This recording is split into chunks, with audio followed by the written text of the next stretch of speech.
তো আমি যখন বিয়ের সময় পাত্রী দেখা শুরু করলাম, it has been maybe 3 years back, 3 বছর আগের কথা মনে পড়ে গেল তাই বলতেছি। মেবি এটা আমার 2 নাম্বার মেয়ে ছিল যাকে আমি বিয়ের উদ্দেশ্যে দেখতে গেছিলাম, বাট আমার সঙ্গে আমার বাবা মা কেউ ছিল না, আমি আর আমার একজন মানুষ সেখানে গেছিলাম দেখার জন্য। তো আমি খুব ব্যাখ্যা দিব না, জাস্ট বোঝাবো নবীর ভালোবাসাই আসল ভালোবাসা। নবী আছে তো কবরে জান্নাত আছে, নবীর ভালোবাসা নাই তো জান্নাতে কোনো ঠিকানাও খুঁজে পাওয়া যাবে না। তো আমার মনে আছে যে বিয়ের সময় আপনারা জানেন পাত্রী দেখতে গেলে অনেক খাবার দাবার, কি ভুল টুল হচ্ছে নাকি, আমার খাবার দাবার দেওয়া হয়, বিয়ে হোক আর না হোক খাওয়া হয় খুব ভালো। তো অনেক নাস্তা আসলো, চা কফি বিস্কিট চানাচুর অনেক কিছু। আমাকে মোটামুটি ওই সময় একটু একটু ফেমাস ছিলাম, তো একটা সম্মান ভালো ছিল আর কি। তো অনেক খাবার দিল, খাবারটা খাইলাম। খাবারটা খেয়ে ভাবতেছি যে আল্লাহ এত খাবার খাইলাম, মেয়ে যদি পছন্দ না হয় তাহলে তো মান সম্মান থাকবে না এত খাবারের। তো যাই হোক, কিছুক্ষণ পরে উনি বললেন যে মেয়ে এই রুমে আছে, আপনাকে কিন্তু উঠে গিয়ে ওই রুমে যেতে হবে দেখার জন্য। ওখানে ওনার মা বা ওনারা বসে আছে, মেয়ে ওখানে সাথে আছে, আপনাকে গিয়ে দেখতে হবে। তো আমি বললাম ঠিক আছে ভাই, তাহলে আপনি খাবারটা ক্লোজ করে ফেলেন, আমি যাচ্ছি, আমার যারা আছে তারা এখানে থাকবে, আমি একাই যাব। তো আমি গেলাম, দেখলাম মেয়ের যারা মাহরাম তারা পাশে বসে আছে, দাঁড়িয়ে আছে। ওখানেই দেখলাম কিছু কনভারসেশন হলো, কিছু কথাবার্তা বললাম, সে কিছু প্রশ্ন করলো, আমি কিছু প্রশ্ন করলাম। শেষে গিয়ে মেয়েটা বললো যে আমি একটা কথা পার্সোনালি বলবো, কেউ থাকতে পারবেন না, আমি একটা কথা ওনাকে জিজ্ঞেস করতে চাই। আমি খুব ভয়ে ভয়ে, ভাই কি যে বলে আল্লাহই ভালো জানে। আবার মেয়ে মানুষকে বিশ্বাস করাও বড় দায়, কোন দিক দিয়ে ফাঁসায় দিবে তাও বলা যায় না, ঠিক না? মেয়ে মানুষ তারা বিশ্বাস করে চোখ বন্ধ করে, সব মেয়েকে এক পাল্লায় মাপি না, বাট বেশিরভাগ মেয়েদের কাছে যুবকদের জীবন নিয়ে খেলতে বড্ড ভালো লাগে যুবক ভাইরা, তাই না? তো খুবই অ্যালার্ট, সাবধানে ছিলাম।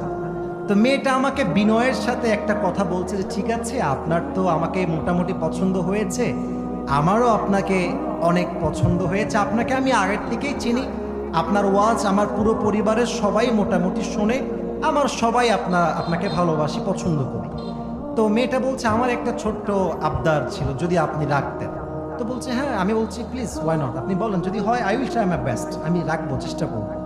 তো মেয়েটা বলছে দেখেন আপনার সবই ঠিকঠাক, ড্রেস আপ, গেট আপ, চেহারা, কথা, কমিউনিকেশন স্কিল সব ওকে আছে, বাট আপনাকে এরকম চাপ দাড়িতে কেমন একটা খ্যাত খ্যাত লাগে।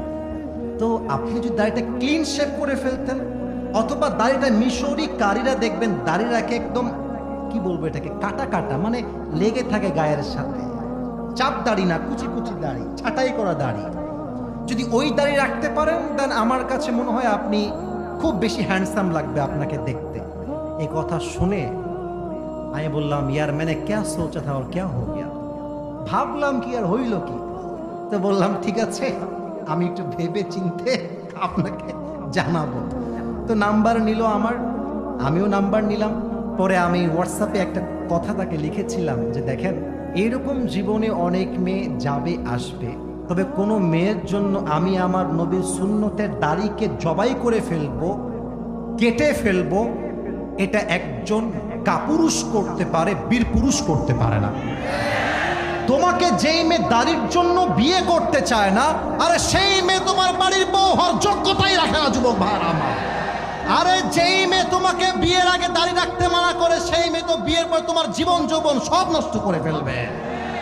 অতএব নবী এটা তোমার জাস্ট মুখে বললে হবে না, বরং তোমাকে তোমার খ্যাত থেকে শুরু করে, গরুর ফার্ম থেকে শুরু করে পার্লামেন্ট পর্যন্ত নবীর আদর্শ দিয়ে জীবন করতে হবে, ঠিক কিনা বলো?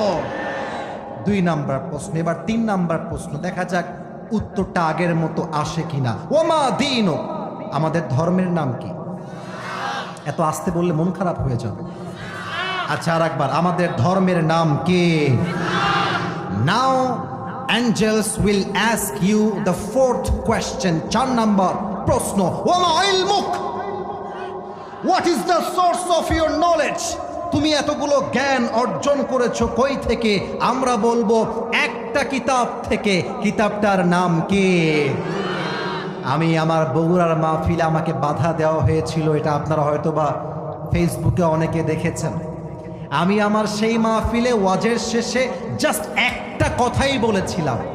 আমি বলেছিলাম, কবরে যখন 4 নাম্বার প্রশ্ন করা হবে তোমার ধর্মীয় জ্ঞানের উৎস কোথায়, আপনি জাস্ট মুখস্থ করে বলবেন আল কোরআন, তা বললে হবে না, বরং মুসলমান হিসেবে আপনাকে ঘোষণা দেওয়া লাগবে আমার দেশের পার্লামেন্ট চলবে আল্লাহর কোরআনের সংবিধান দিয়ে। সাথীরার ভাইরা, এই কথা বলার সাথে সাথে আমাকে তৎকালীন যেই মেম্বার বা চেয়ারম্যান, একটা দলের চেয়ারম্যান বললেন, খবরদার, এটা রাজনৈতিক ওয়াজ, এই ওয়াজ এই মাহফিলে চলবে না।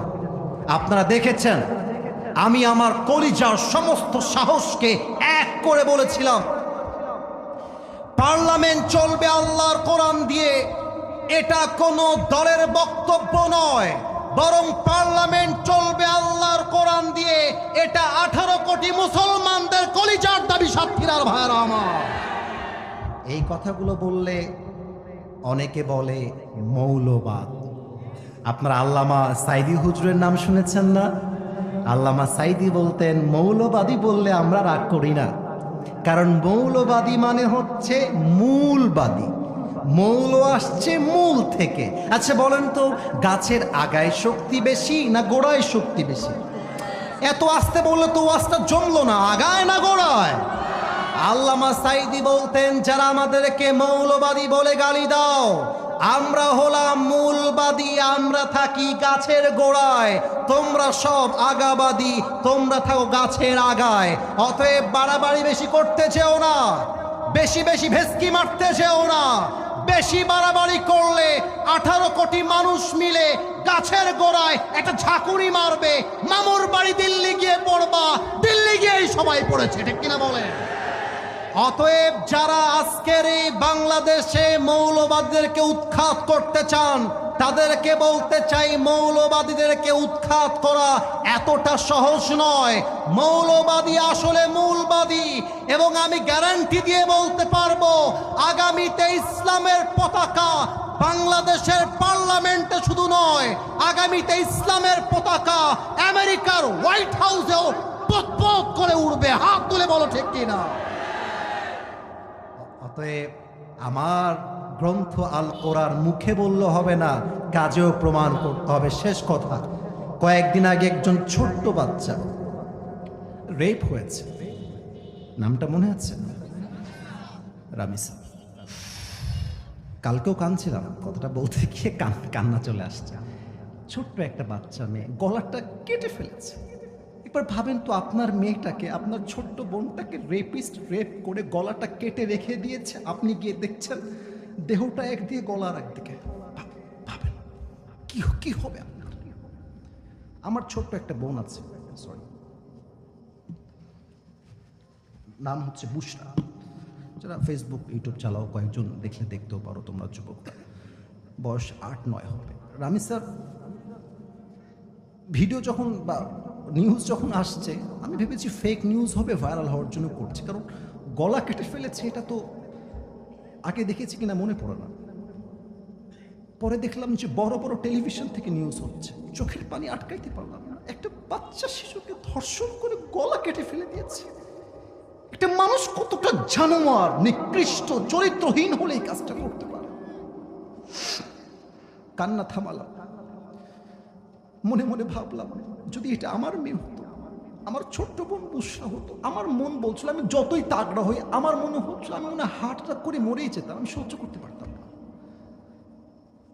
এর আগে মাগুরায় একজন ছোট্ট শিশু রেপ হয়েছে, না মনে আছে? আসিয়া। এখনো বিচার চলছে, হয় নাই। আমরা দেখতে চাই আগামীর বাংলাদেশে কোনো একটা রেপিস্টকে বাইতুল মোকাররমের সামনে ওপেনলি ফাঁসির কাস্টে ঝুলাই দেওয়া হবে। আমরা দেখতে চাই, করে দেখান। আমি স্পষ্ট নাম ধরে বলছি, বাংলাদেশের রানিং প্রাইম মিনিস্টার, প্রধানমন্ত্রী, মাননীয় প্রধানমন্ত্রী জনাব তারেক রহমান সাহেব এবং তার দল বিএনপি, সবাইকে বলতে চাই, আপনারা উদ্যোগ নেন। আমার খুব অবাক লেগেছে, স্বরাষ্ট্রমন্ত্রী বলেছেন আমরা মধ্যযুগীয় অবস্থানে নেই, আমরা এখন মডার্ন যুগে আছি। মাথায় রাখবেন, মধ্যযুগীয় যুগ বলে যদি আপনি সেই যুগকে অবমাননা করতে চান, এটা সোজা ইসলামকে অপমান করা হবে, এটা সোজা আমার নবীকে ইনসাল্ট করা হবে। নবীর যুগ কখনো মধ্যযুগীয় যুগ নয়, নবীর যুগটাই আসল সেরা স্মার্ট যুগ। নবীর দেওয়া আদর্শ অনুযায়ী, কোরআনের দেওয়া বিধান অনুযায়ী রেপিস্টের বিচার করেন, দেখবেন আগামীর বাংলাদেশে কোনো ধর্ষককে খুঁজে পাওয়া যাবে না। আমার সাতক্ষীরা ভাই, করেন বিচার, আপনারা করেন বিচার। জাস্ট গিয়ে সান্ত্বনা দিলে হবে না। আরে আমার মেয়ে মরছে, আমি সান্ত্বনা দিয়ে কি করব? যা হওয়ার তো হয়ে গিয়েছে। বরং আমার মেয়েকে যে রেপ করেছে ওকে ওপেনলি পাবলিক প্লেসে মিডিয়ার সামনে ফাঁসির কাস্টে ঝুলিয়ে দেন। বাংলাদেশ কেন, ভারতেও রেপ বন্ধ হয়ে যাবে, ঠিক কিনা বলে?